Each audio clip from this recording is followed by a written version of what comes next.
नमस्कार दोस्तों, स्वागत है आपका आज शर्मा यूट्यूब चैनल पर जहां पे हम एक्सेल और वीबीए के कुछ अमेजिंग नए टिप्स एंड ट्रिक्स डेली सीखते रहते हैं। सो गाइस, आज की इस वीडियो में हम डू अंटिल लूप को कवर करने वाले हैं। तो अगर आपने वीबीए की सीरीज में कंटिन्यू स्टडी किया तो आपको मालूम होगा कि पिछले वीडियो में हमने क्या किया था, डू वाइल लूप को कवर किया था।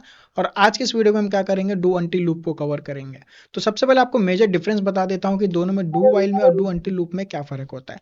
तो डू वाइल तब तक काम करता है कि जब तक उसकी कंडीशन ट्रू हो रही है। डू वाइल तब तक करते रहो जब तक वैल्यू ट्रू हो रही है। और डू अंटिल क्या करेगा, वो तब तक काम करते रहेगा जब तक कि वैल्यू फॉल्स है, और जैसे ही उसकी वैल्यू ट्रू हो जाती है वो वहां पे लूप को बंद कर देता है।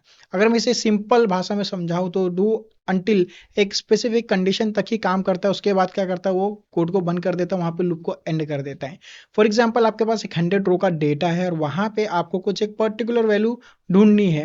ओके, तो ये को लूप है तब तक काम करेगा जब तक उसको पर्टिकुलर वैल्यू मिल नहीं जाती, और जहां उसको वैल्यू मिल गई वहां पे ये लूप को बंद कर देगा। तो ये डिफरेंस होता है डू अंटिल में और डू वाइल में। तो चलिए चलते हैं हमारे सीधा कंप्यूटर स्क्रीन पे और मैं आपको प्रैक्टिकली डू अंटिल लूप को सिखाता हूँ।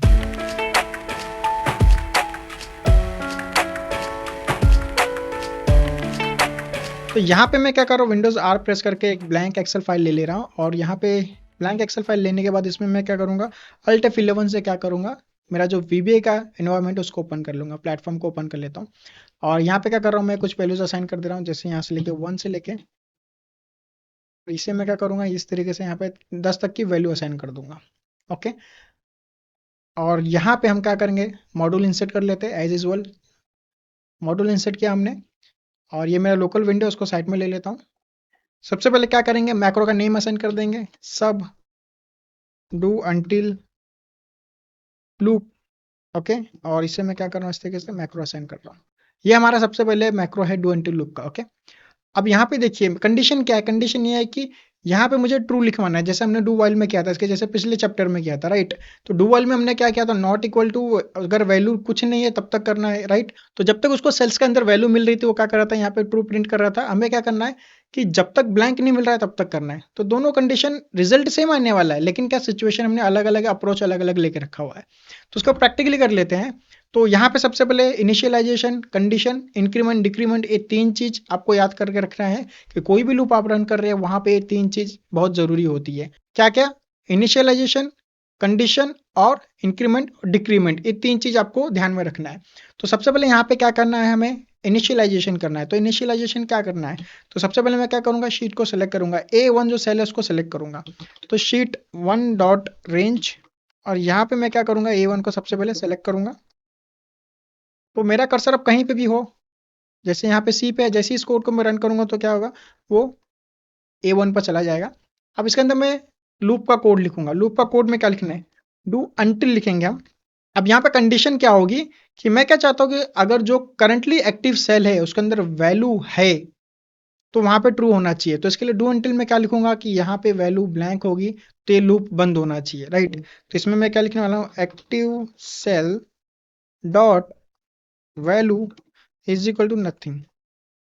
अब ये क्या करेगा, तब तक रन करते रहेगा जब तक उसको वैल्यू ब्लैंक नहीं मिल जाती। उसको वैल्यू ब्लैंक कहाँ मिलेगी, 11 पे, और यहाँ पे वैल्यू मिल रही है तो मैं इससे क्या कर सकता हूँ, काम करा सकता हूँ। क्या काम कराना है, चलिए उसको देखते हैं। तो अगर उसको ब्लैंक नहीं मिल रहा है तो क्या करेगा वो, active cell, okay, active cell dot offset. उसके जो आगे वाले कॉलम का जो उसका रो है वहां पे मुझे क्या लिखना है, ट्रू लिखाना है। तो यहाँ पे क्या है, रो जो मेरा है सेम रहेगा 0, और वहां पे क्या करूंगा, मैं कॉलम एक एक्स्ट्रा बढ़ा दूंगा तो 1, और इसकी वैल्यू मुझे क्या करना है, इज इक्वल टू ट्रू लिखाना है। ठीक है, ये कंडीशन हो गई है। लूप भी यहाँ पे लिख देता हूँ ताकि लूप रन हो। ओके, ये मेरा इनिशियलाइजेशन है, ये लूप का कंडीशन है। तो तब तक काम करेगा जब तक उसको ब्लैंक नहीं मिलेगी। ओके, तो जब तक उसको ब्लैंक सेल नहीं मिलने वाला तब तक क्या करेगा, काम करता रहेगा। और जहां जहां उसको ब्लैंक वैल्यू नहीं मिलेगा वहां पे क्या करेगा, ये कोड रन करेगा वो। अब इसके बाद मुझे क्या करना है, इंक्रीमेंट डिक्रीमेंट भी करना पड़ेगा ना, क्योंकि क्या हो रहा है अभी, ये यहीं पे रहेगा, A1 पे स्टक है। तो अगर मैं इसे रन करूँ तो देखिए क्या हो रहा है। सबसे पहले उसने A1 को सेलेक्ट किया, वैल्यू चेक कर रहा है, ये ब्लैंक है क्या, ब्लैंक नहीं है, तो क्या करेगा, ट्रू लिख दे रहा है। अब लूप करूंगा तो देखिए वहीं पे घूम रहा है वो, क्योंकि मैंने यहाँ पे इंक्रीमेंट या डिक्रीमेंट कुछ ऐड ही नहीं किया है। तो मुझे क्या करना पड़ेगा, एक इंक्रीमेंट या फिर क्या डिक्रीमेंट ऐड करना पड़ेगा ताकि जो लूप है कंटिन्यू रन होता रहे। तो मैं क्या चाहता हूँ कि ये पूरे एक कॉलम पर रन होता रहे। अगर मैं आपको मेजर डिफरेंस बताऊं फॉर नेक्स्ट लूप का, डू वाइल लूप का, डू अनटिल लूप का, तो फॉर नेक्स्ट लूप में क्या होता है कि हमें वहां पे एक सर्टन कंडीशन देनी पड़ती है कि सपोज 1 रो से लेकर 100 रो तक वहां पे कोड रन करना है, तो वहां पे क्या है वो स्टैटिक हो जाता है। लेकिन यहाँ पे डायनेमिक है, ये तब तक रन करेगा जब तक उसको ब्लैंक नहीं मिल जाएगी।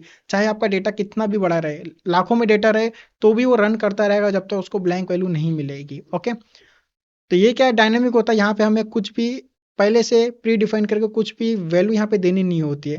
तो यहाँ पे मैंने सिंपली इनिशियलाइजेशन दे दिया, स्टार्ट करेगा A1 से और तब तक रन करते जाएगा जब तक उसको ब्लैंक वैल्यू नहीं मिलने वाली। उसको ब्लैंक वैल्यू कब मिलेगी, एकदम एंड में नीचे मिलेगी, तो वहां पे क्या करेगा, कोड को बंद कर देगा।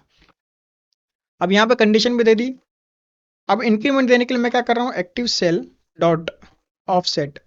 ओके, क्या करना है, मुझे एक रो नीचे लाना है, तो यहाँ पे 1 बाई नीचे जाऊंगा और उसी कॉलम में रखना है 0 डॉट, क्या करना है, सेलेक्ट कर, तो उसको सेलेक्ट करेगा। अब देखिए इसको रन करूं मैं, एफेक्ट, देखिए ये क्या कर रहा है, ढूंढ रहा है कि कहाँ ब्लैंक है। ब्लैंक जैसे ही मिला उसको क्या करेगा, वहां पे कोड को रन कर देगा। ठीक है, अब इसको मैं क्या करता हूँ, स्टॉप करता हूँ, इसको मैं थोड़ा और बढ़ा लेता हूँ। जैसे यहाँ पे 10 है तो मैं इसको क्या कर रहा हूँ 17।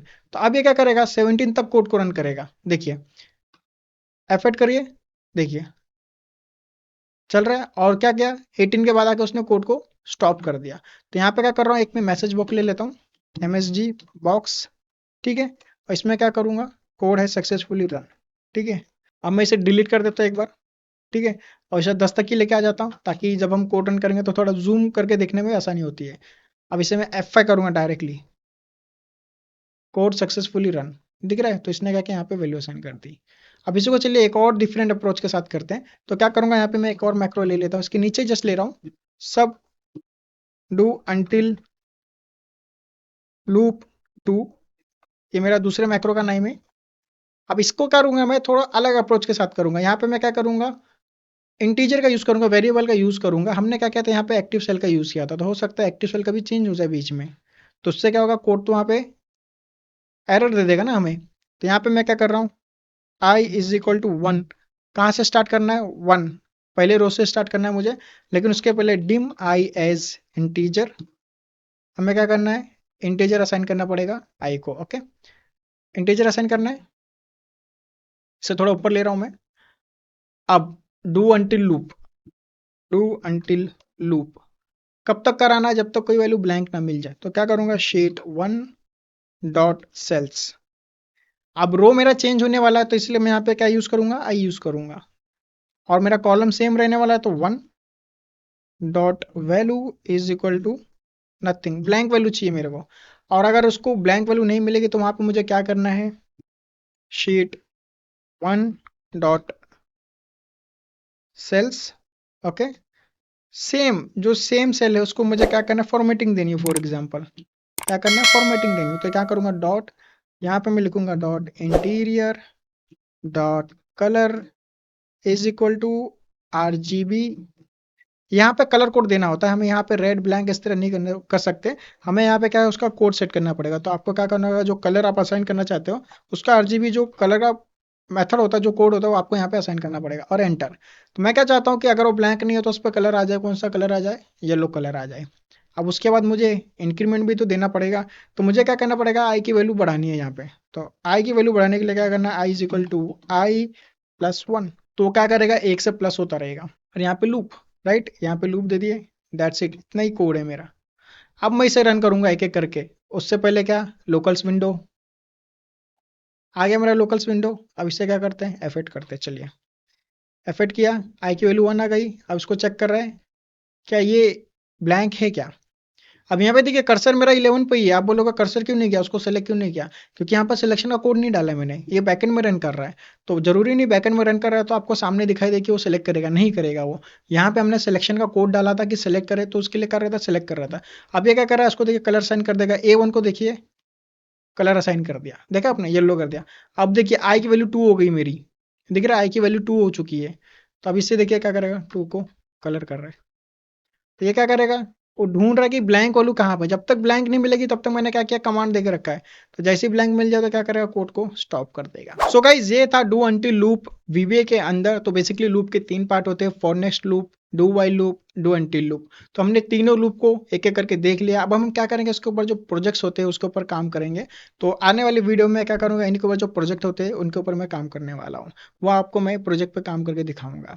तब तक के लिए अगर आपको ये वीडियो यूजफुल लगा है तो लाइक, शेयर और कमेंट करना ना भूले।